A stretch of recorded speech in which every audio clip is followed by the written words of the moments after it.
Okay, so today I'm going to show you how I make my pizza sauce, which is very simple. I've made several different ways, but this is the way I really prefer to make it at home. It's real simple, not a lot of ingredients, and each 14-inch pizza takes about 4.5, maybe 5 ounces of sauce. So I've got right here from Aldi, Happy Harvest diced tomatoes already has basil, garlic, and oregano into it, seasoned into it. I'm still going to add salt, some basil, and some oregano, and a little bit of pepper, and that's it. It's a really basic ingredient, and then we're going to blend the diced tomatoes with the immersible blender to get a smoother sauce. So what I do is, when I make the sauce, I like to make it ahead of time to let all the spices and stuff season. That's why I kind of like buying already pre-seasoned. The can, it's got the flavor infused. Put about a teaspoon of salt in there. You can see how I do that. And I like to just coat the top of the sauce with the oregano. Same thing with the basil. This is all just dried basil, dried oregano, not too much. And then a little bit of pepper, black pepper. I fresh ground this pepper, and I put it into a container, and I use it, and a little bit of pepper, and that's it. Then we're going to take the immersible blender.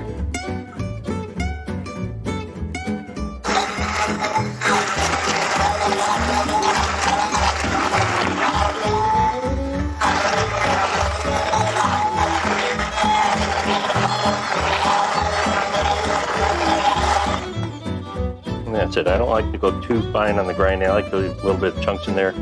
And that's about all it takes to make the sauce. And then I'll let this sit in the refrigerator before I'm ready to make the pizzas. But this will make about 3 14-inch pizzas worth of sauce. Okay, we're back, and it's been one day. We're going to check and see how the dough proofed. And here's our dough after being in the refrigerator. We're going to take out 2 dough balls. I like to take them out about an hour ahead of time. And you can just peel them right out like that. One ball. 2. I'm going to make 2 pizzas for lunch today. So we're going to show you how the whole process is done. Okay, I put some flour on the dough. I'm going to cover it with a little bit of saran wrap and let it warm up for about an hour before we start making pizza. I'm going to show you how we're going to make a pizza today with the dough we made yesterday. So first thing we got to do is make sure our oven's to temperature at 550.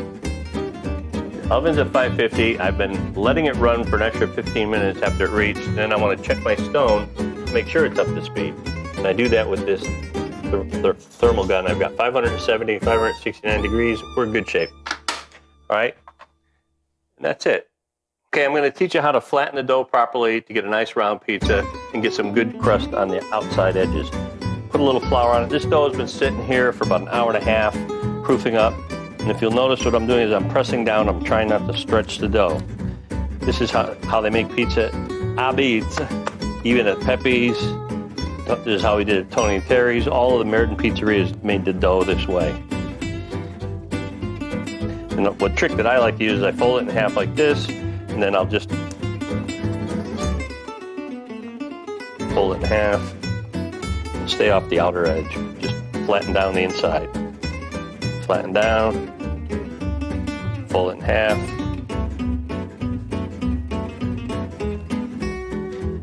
I don't like to stretch it out much at all, just a little bit in the end just to get it to size. But the whole technique is pressing down and trying to flatten the dough more than stretch the dough. So you get this flattened down.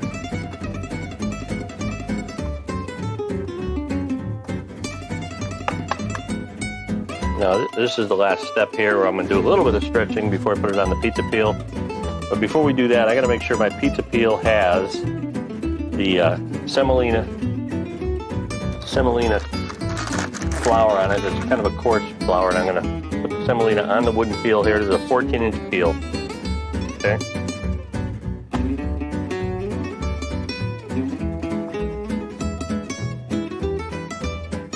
A little hole in there. I'll show you how to fix a hole if you get a hole. All right, so we're going to lay it down on the peel like this. Got a little hole here, must have stuck my fingernail through it, but I'm patching it. No big deal. All right, now we got our pizza on the dough, on the peel. I had the sauce I made earlier that I showed you. I'm only going to use about 4.5 ounces of sauce for a 14-inch pie. Start by putting your sauce in the middle, then you're going to work your way out.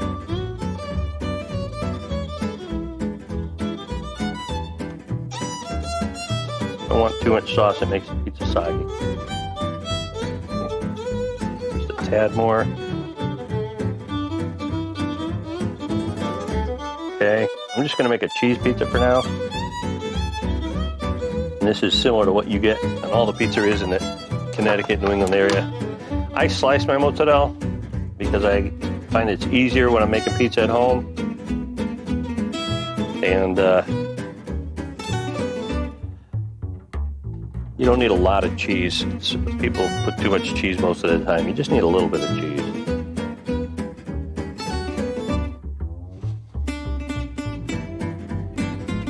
Sometimes they say less is more. That's what it is with pizza.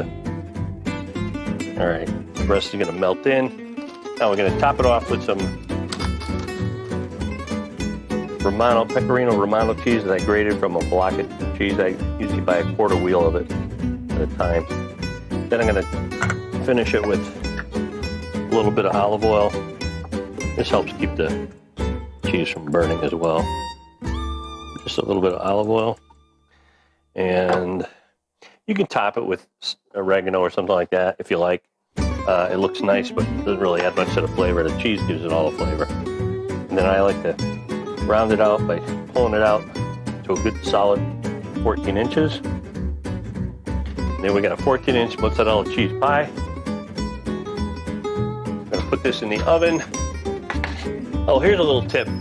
Those of you who have a hard time getting a pizza off the peel, lift up one corner, blow some air under it, and it's like playing air hockey, so be careful, your pizza could slide off the peel. And then, there you have it, in the oven. We'll give it about 5-6 minutes. I'll set the timer for 5 minutes, and we'll come back. Okay, our cheese pizza just came out of the oven. It was at 6 minutes at 550 degrees. Look at the bottom, make sure she's good, crisp, solid piece of dough. All right, next pie I'm gonna make is a pepperoni and sausage. I don't have anybody to film it while I'm doing this, so hang on, we'll show you when I'm finished.